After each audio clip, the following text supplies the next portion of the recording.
Well, now we come to the books of poetry in our survey of the Bible. The books of poetry, there's 5 of them. They provide a little bit of history, but they're more a look at the culture of the time. They're poetic, sometimes more often a narrative. They are poetic in that, excuse me, they are poetic in that they appeal to the emotions and imagination of the readers. If you're looking for rhyming poetry, you'll have to study them in their original language, which I'm not fluent enough in Hebrew to do. I have been told that even in Hebrew, they do not all rhyme. A large segment of these books focuses on sharing the majesty of God. They are sometimes also called the books of wisdom. Very appropriately so. The Pentateuch established the law, and the books of history recorded the changes the Israelites went under through their history under God's laws, but the books of poetry are an emotional response to God and His law. These books were originally written from about 1500 to 900 BC, perhaps a hair later on the 900 BC end. In 1500, maybe as early as 2000 BC. 2000 BC is about when Abraham lived. Job might have lived as early as Abraham's life. Might be a little after, a couple hundred years. Not sure.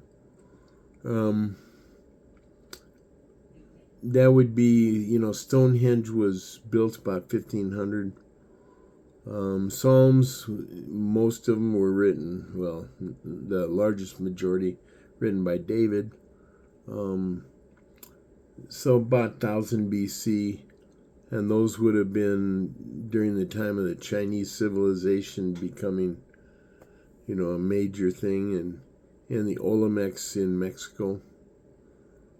Proverbs, probably written maybe 50 years later than Psalms. About the same time as Homer, the great Greek philosopher, poet, soldier, warrior,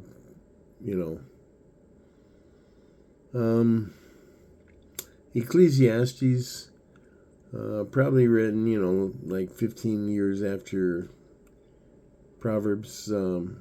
Both, and those two in the Song of Solomon, all written predominantly by King Solomon. Still around the time of Homer. The last chapter in Proverbs says it was written by King Lemuel. Some believe that's a synonym for King Solomon because Lemuel means for God or devoted to God. However, why does King Solomon need a pseudonym for just one chapter of a book that he wrote most of? So a few scholars think Lemuel was a pseudonym for King Hezekiah. I do not understand why King Hezekiah wanted a pseudonym. Possible, I guess, but unlikely. A few scholars think he was the king of Massa in Assyria. And this is my choice for reasons that, we just have to wait and watch and learn. It's just a guess. All right. Job. Job was probably not written by Job and was probably written long after his death. It was probably a story passed on through generations.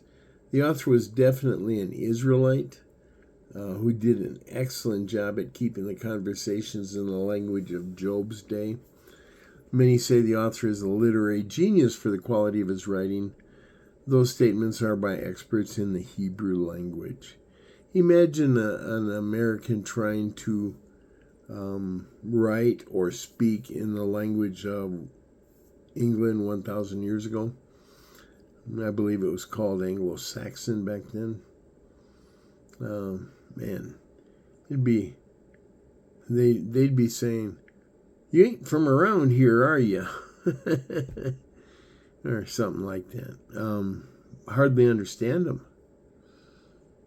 And so textual evidence suggests 2,000 plus or minus a couple hundred years, and that's around the time of Abraham. Literary evidence suggests Job was written around King Solomon's time.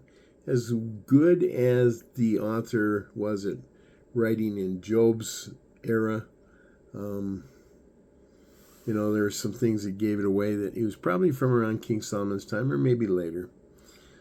Job does present an interesting challenge for translators. That's a polite way of saying they don't all agree. The language used often, it contains many words that are not used anywhere else, not just in the Bible, but anywhere in any documents ever. Think about it this way, though.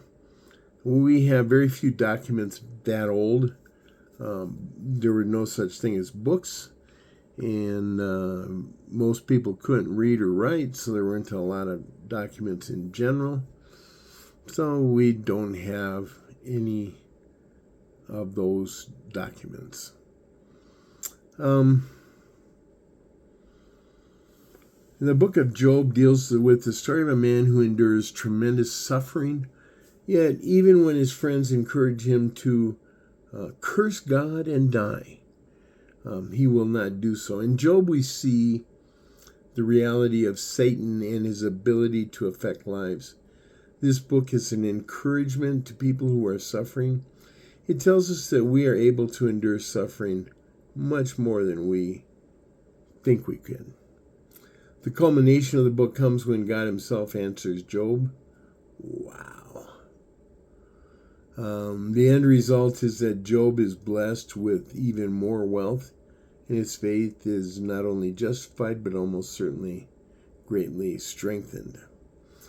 The story of Job reminds me of two books written by Frank Peretti, This Present Darkness and Piercing the Darkness. I have recommended these books many times. They help me understand spiritual warfare. I don't know if they describe it accurately or not, but they help me understand what it might be like. Very good guesses at what spiritual warfare is like. Psalms. The book of Psalms contains practical wisdom to help us live a happy and successful life with a strong relationship with God. Well, David wrote the most Psalms. It is thought he wrote less than half of the Psalms, but more than anyone else. The traditional Hebrew title for this book is Tehillim, which means praises, although many of the Psalms are labeled at the top of these individual Psalms Tefillot, and meaning prayer, T-E-P-H-I-L-L-O-T. The title of Psalms is given by the translators of the Septuagint. So some of the Psalms may have been written hundreds of years before the book was assembled in the format we are familiar with. It may have actually not been completely assembled until as late as 300 BC. This book is often called a collection of collections because the various groupings would lead us to believe that it is simply that, a collection of collections. It's a fascinating study of linguistics and styles, if anyone's interested. There's a lot of strange words in the book of Psalms, usually in the title section. One that's found in the body of many different Psalms is Selah, S-E-L-A-H. It's a term people wonder what it means. And the truth is we don't actually know what this word means. The most commonly accepted explanation is that it indicates a musical interlude or possibly a key change, or I don't know, something like that. Yeah, most scholars agree it had a musical connotation.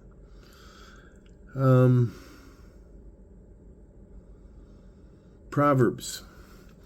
Proverbs contains many short sayings of practical wisdom, some a little longer. In fact, Proverbs is often referred to as the Book of Wisdom, a very appropriate title.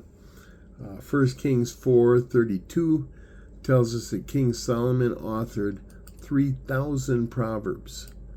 And it is claimed that he was the author of most of this book.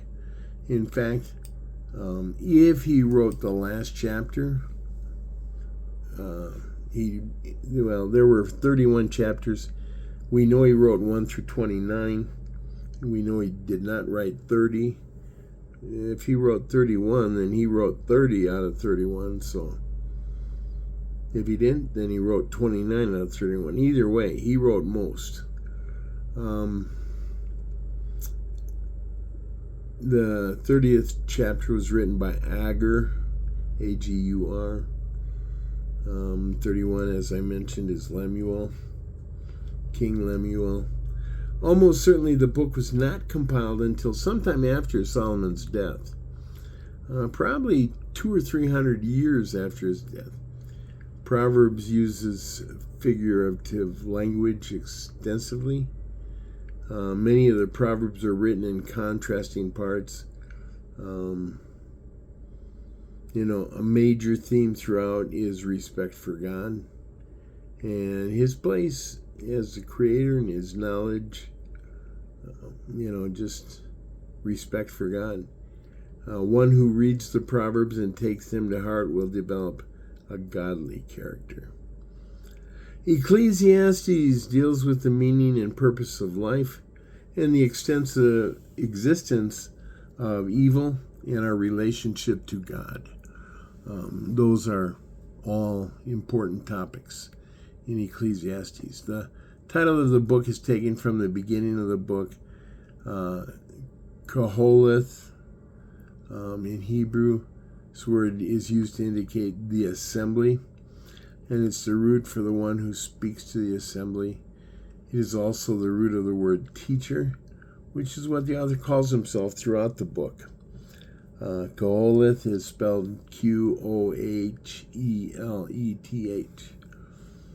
If I'm not pronouncing it right, I don't care. I do the best I can. So the author was almost certainly Solomon, hardly disputed by anyone.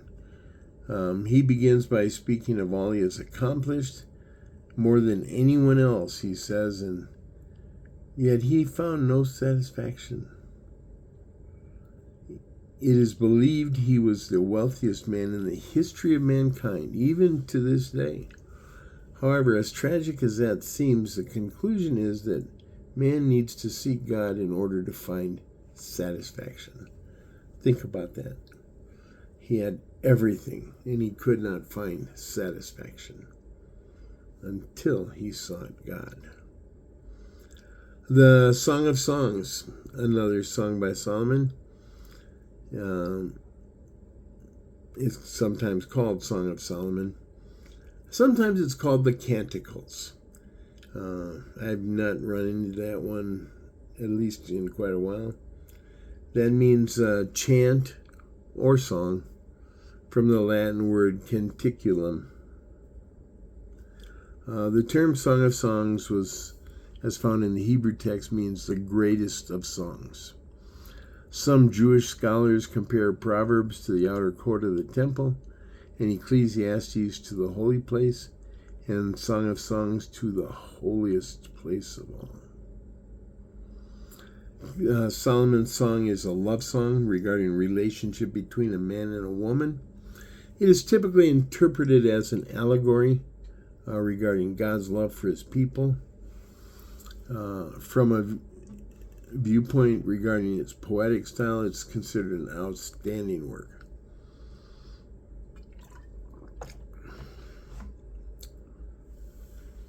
Many modern Christians consider the book somewhat embarrassing because of all its dramatic language regarding romantic passion. They should thank the translators of our English Bibles, or almost all of them, for sanitizing Solomon's writing It's more explicit than our English translations are. This is true in a few other biblical passages, but Song of Solomon had more sanitizing than any other book of the Bible. And with that, we will conclude this lesson. Thank you very much for watching. I appreciate that you do that. Please let me know that you finished this one, just so that I can relax and enjoy. You have no idea how much encouragement that would be. God bless you. I love you. See you again soon.